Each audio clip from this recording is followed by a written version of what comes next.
about that. I just got your polos, and the last one was when you were waiting for me. So I'm still sorry that we were so late. I took her to go swimming and figured that would be enough time to kill before 5 o'clock. And when they didn't ask us to leave, because we had the key and it closes when they leave, and my phone was dead, I'm like, oh, I thought it was still before 5. So I felt bad, and then we were rushing and stuff. Another one of your polos was talking about Easter at the church and stuff, and I think I'd like to make that my plan B, because you're right, I should have a plan. And my brother doesn't know that I want to come down yet, and I think I need one last conversation with Jim before I do it.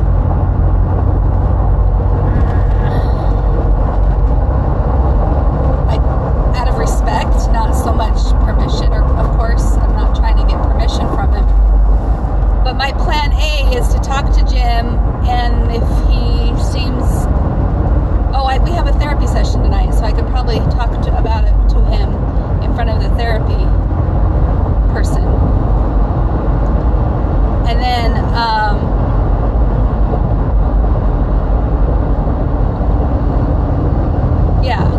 so anyways, if my brother ends up saying no, or if Jim ends up saying he wants to see them on Easter or something, then maybe I can do the church thing as a plan B.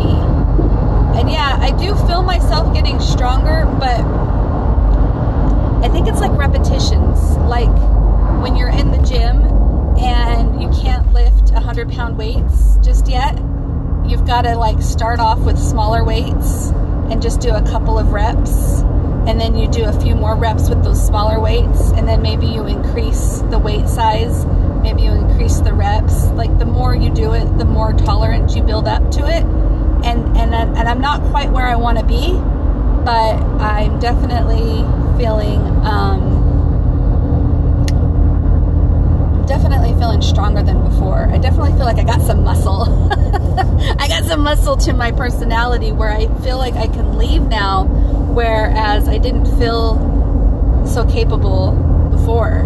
Like I watched my video back just now, the one I sent you about me having a panic attack, and not because he was yelling. He wasn't yelling or anything, but because I could sense that he's not okay with me going swimming. I could sense it. I mean, I have been conditioned so much in that marriage that I know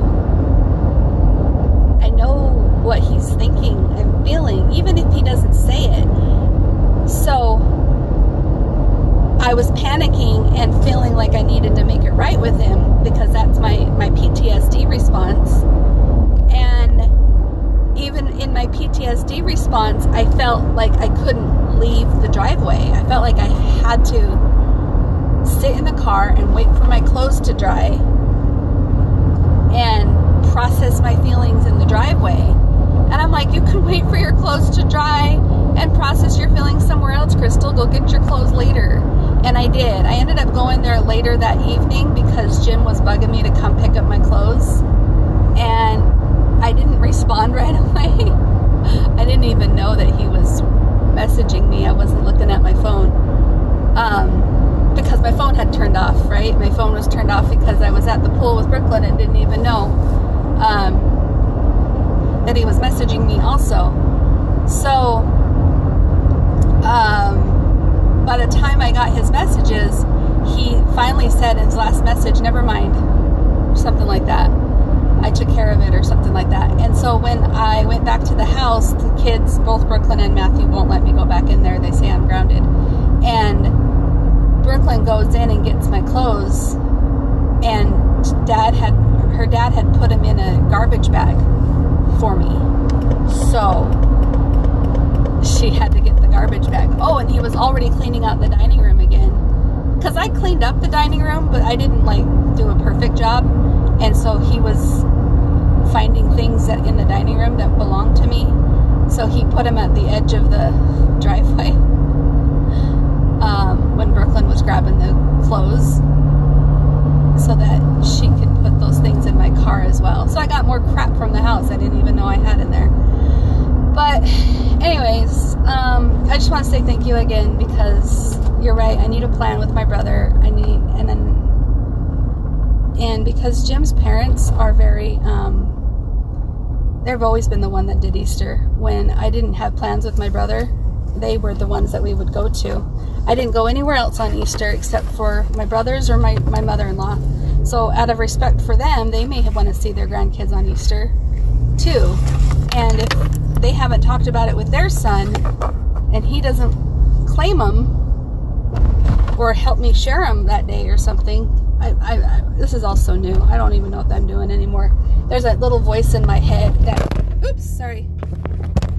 there's a little voice in my head that's freaking out about,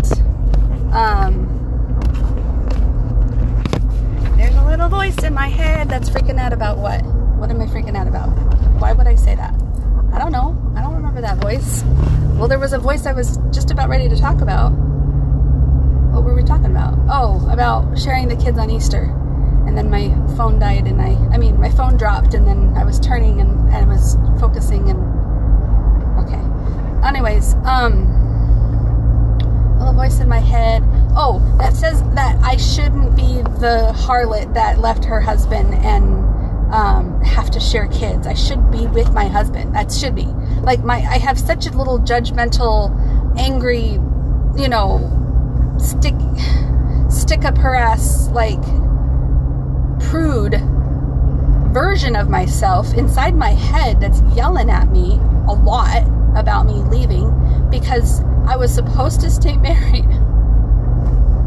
I was supposed to stay married, and I wanted to stay married, and I didn't want to do this.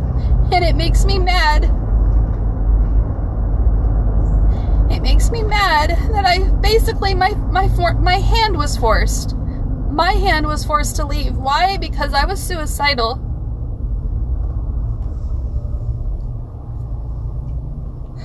I don't talk about that too much because I don't want people thinking I want attention. That's never what it was about. And I never wanted to do suicide, of course, right? Because my children are so important to me. But I couldn't help my thoughts. I couldn't stop them, and I tried. I tried doing a grateful album for years where I found something I was grateful for every single day, regardless on how bad the day was. I found something I was grateful for, and I reached out to people as often as I possibly could, even though there was really hard days and I couldn't talk to anybody. Not without feeling a ton of shame and guilt for the thoughts that I was having. And anger. I had so much anger for him, and anger to my friends and family for not doing more to help me. I wanted help so badly, and it didn't happen right away, but slowly I started learning that the only person that could save me was myself. I mean, you know that story? They say, I was watching A Pursuit of Happiness with Will Smith the other day, and the little boy, he says to his,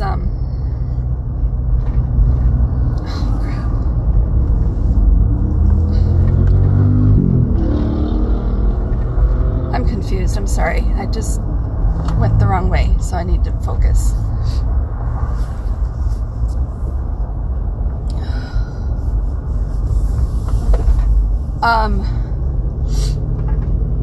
The little boy says to his dad, "Hey Dad, did you hear about the guy who was stranded in a boat and starving and wanting help or something, right?" And the dad's all, "No, tell me about him." He says, "Yeah, he kept crying to God, 'God, please save me, I need help, blah, blah, blah.'" He's crying to the heavens, crying to the skies, and you know,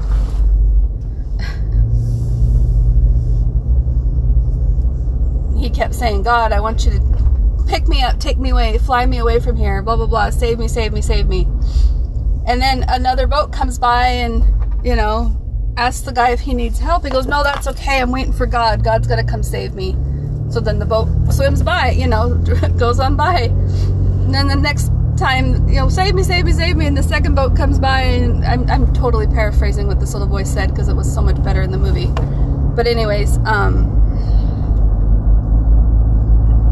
you get the idea.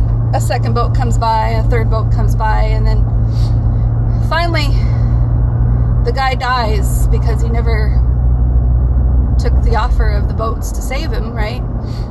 And he goes up to the pearly white gates, and God says, you know why you're here, right? And he goes, yeah, why didn't you save me?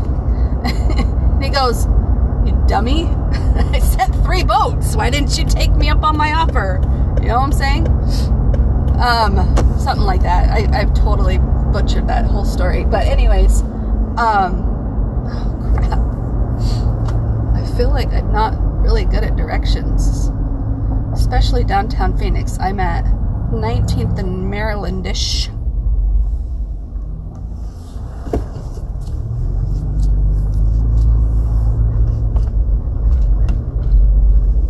Okie dokie. But anyways, I don't know why I said that. Something about my life. Oh, I kept begging for God to help me, begging for friends and family to help me.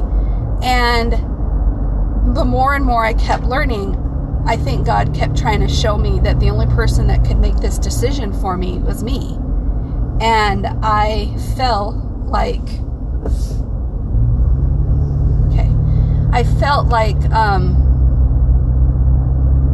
why wouldn't my mom do this? Or why wouldn't, you know, me and my mom have talked about this plenty of times. She says, Crystal, I could have grabbed you by your hand or picked you up kicking and screaming, and you would have still wanted to go back to Jim. You still would have had this anger towards people, anybody who would have saved you. You would have not wanted to go. You had to have learned for yourself that you were strong enough to leave on your own.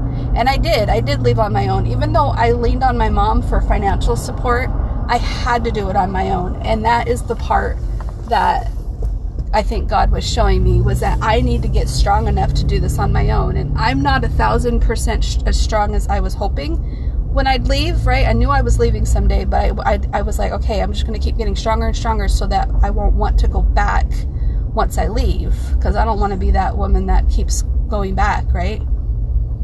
And I know I'm not there yet because I keep wanting to go back. But then my therapist says that's normal. That's part of the addiction. So, anyways, I think I've talked long enough. I'm about at my destination. The kids were sweating really bad last night in their rooms. And I could have turned on the AC, but I'm trying to save money. So I'm picking up a $10 box fan this morning from somebody who was selling it on OfferUp, and it looks pretty new looking. So $10 is not bad. Anyways, I'll talk to you later. Thanks. Hello, yeah, I'm definitely going to be late for work. So, I'm not regretting buying them, but it is what it is. I bought 2 fans, $10 each, and they're big. So I was looking and shopping for the big ones last night, and I've been shopping for little ones for off and on for about a month, thinking that we didn't have the space for big ones and stuff. But there's a lot of bad reviews about little ones because they don't stay working for very long, or they're not as powerful. I wish I would have known about the one you suggested, because I've been searching for fans. Just as part of my new addiction. I've been researching, shopping, researching, not buying everything, but just I've been looking a lot. And that's okay, because my time used to be spent with Jim when I had free time. And now that it's not, I gotta do something to occupy my mind obsessively, because I can't just cut off my obsession cold turkey. It does need to be traded for another one. So my therapist agrees that I do need something to occupy my time, and because I have a tendency to obsess about it, rather than beating myself up for being obsessive,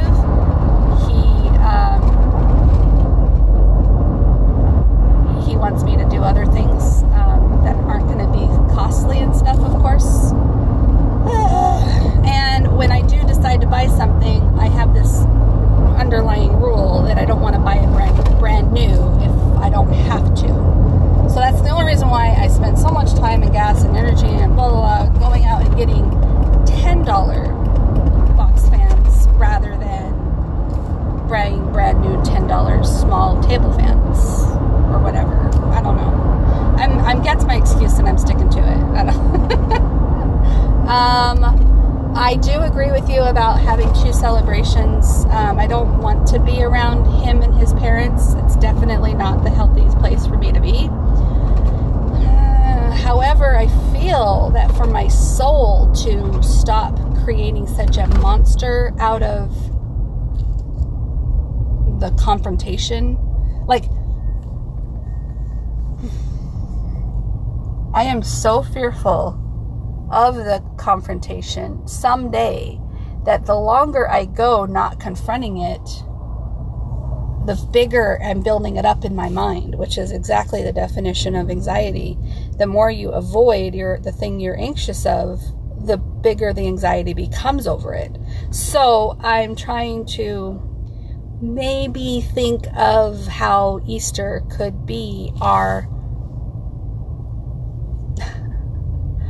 safe way of seeing each other face to face. I haven't seen his parents or talked to his parents since they were freaking out about their son. And the longer I go, the longer it's going to be hard. And if I try to confront this anxiety on a random day, Donna, you're right, because Jim's dad doesn't yell and stuff, not like that anyway. He doesn't usually get ticked off enough to ever yell, but she would not hold back like she would on a holiday. On a holiday, she'd hold back. On a holiday, she'd keep things nice. She'd keep things pleasant. She might be a little more fake about it, but she wouldn't be as eager to lash out on it. So that's why I'm like, maybe I should just get it over with and do it on an Easter. I don't want to, and I don't think it's healthy, but it might be healthier than letting the anxiety build up in my mind, if that makes any sense. That's what my thoughts are saying right now anyway. And yeah, tell Dave it's fine. I didn't think he was ignoring us. I thought I asked a question, and I can't remember what it was now, and I don't remember his answer, so that just tells you where my head was at. It wasn't nothing against him.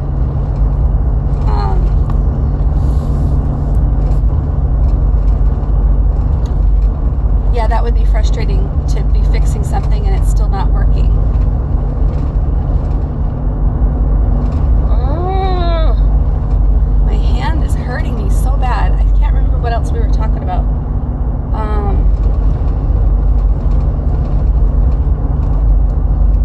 Yes, let's pray Matthew doesn't turn out like Jim. I do give her grace, and I also know you're so right on that she is going to coddle him till the day she dies. And that right there was something I always knew. And I also was so fearful of his mom dying, and what kind of man would he become then, you know? And then when she was not doing well last year and Jim's bawling his eyes out because he knows I was on my way out last year. This was right after I chopped my hair off and stuff like that. He cried to me and begged and pleaded that he's got only two women in his life that he loves so much, and both of them are going to leave him, and he doesn't know when. He doesn't know when his mom's going to leave, and he doesn't know when I'm going to leave, but he knows both of us are leaving. And it was causing him so much fear and anxiety about the whole thing that I just was like, crap. If his mom ends up dying, I won't be able to leave for a while. I need to leave before she dies, and I just wasn't in the space to do it last year. I needed to go through what I went through so that I could get stronger, and I did. So anyways, I do give her grace. I don't blame her at all I do blame her. I blame her for coddling him and creating the monster that he is. I really do blame her for that. But I'm not going to be unempathetic. I understand how easy it is to coddle your children, you know. I just hope that she wonders. I don't know. Maybe she'll never understand. But if you do things for your children, even if you cook for them and clean for them and blah, blah, blah, what are they going to do when they're 18 and having to do it for themselves? Is it just throw them out of the nest and say, okay, fly? I really wished my parents would have taught me more things when I was a child, gradually, not like all at once, because the all at once feeling was like, I don't like adulting, you know? And now my kids are so mature, and they cook for me when they come over. They want to. I don't ask them to. They know how to do their own laundry. They clean toilets. They can budget for a grocery list that they want these certain things. My daughter is the one that's pulling the reins on how much I'm shopping, which I think is cute. She doesn't have to, and I don't ask her to, but she's observing. So she's just very mature for her age, because I feel like I taught them the value of $1 from a very young age, making them sell their stuff at a yard sale if they wanted something else in return. If they wanted to make money, I made them do odd chores around the house, you know. I didn't give them an allowance for the chores they had to do, but anything extra they wanted to make, they could make it. Oh wow, that's a big accident. They just ran into a tree on the corner of someone's house. It was all... now it says I'm going to be there 9:01. Oh, gotta go. It's burning up on me. Undo it. Oh, okay. We're okay. When I have my phone charging in the warm car while I'm using it, it tends to overheat. I don't know if that ever happens to you. Anyways, I think I'm done talking anyway. I don't know anymore. What am I saying? I don't remember what else I was saying. So anyways, if I forgot something, let me know.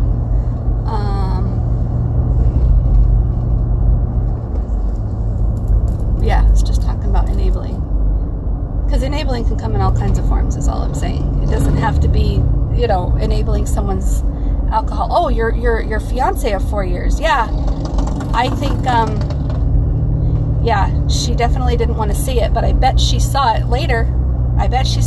Because she probably thought of you and how you knew something and you were trying to tell her something, and she probably was like, I should have listened to Janet then. I could have probably saved my son years and years and years of alcoholism or whatever she's probably beating herself up about. Because, Jim's been able to hide a lot of stuff from his parents, but I think all the things I've ever tried to say to her, she's probably kicking herself right now going, oh, Crystal tried telling me and now I didn't know what to say to her, or I probably wasn't as supportive as I could have been, or I probably could have helped her help him, but, I don't know, whatever. Oh, and the fact that I'm pretty sure Brandon told her the truth about her son and how he's been enabled by Crystal, and I hope he told her that he's been enabled by her, because he was telling me all about that when I was talking to him. I talked to him for 3 hours one night, and he was telling me that Grandma has started the gym monster by giving him everything he ever wanted, and then I picked up where Donna left off, and if I don't stay away, then I'll be continually to enable him, and he's never going to get better if I'm still in the picture. And Brandon loves me and is totally, wants the best for me, so he's not upset with me, but he really does respect why I left. He really thinks that that's going to be the only way his dad's going to get help, because even though he doesn't appreciate the type of man his dad can be sometimes, he really does feel that his dad has potential, and he loves his dad, of course. He wants to see the best for his dad, so he wants me to stay away, and my son does too, and so does Brooklyn. So as much as I keep naturally finding excuses to go over there, and he keeps finding excuses to contact me also. And so we've just definitely got this trauma bond that isn't quite broken yet, and we need to go further in between without our drug of choice. That's how you break the addiction, they say, is the further you can go. Like my mom, she fell off the wagon recently, and she was able to go 11 months from April to March without falling off the wagon. And now she's, let's see if she can go longer than a year now. That'd be nice, because she keeps stretching it out longer and longer the more she stays away. So yeah. Anyways, I will talk to you later. Thanks so much. Bye.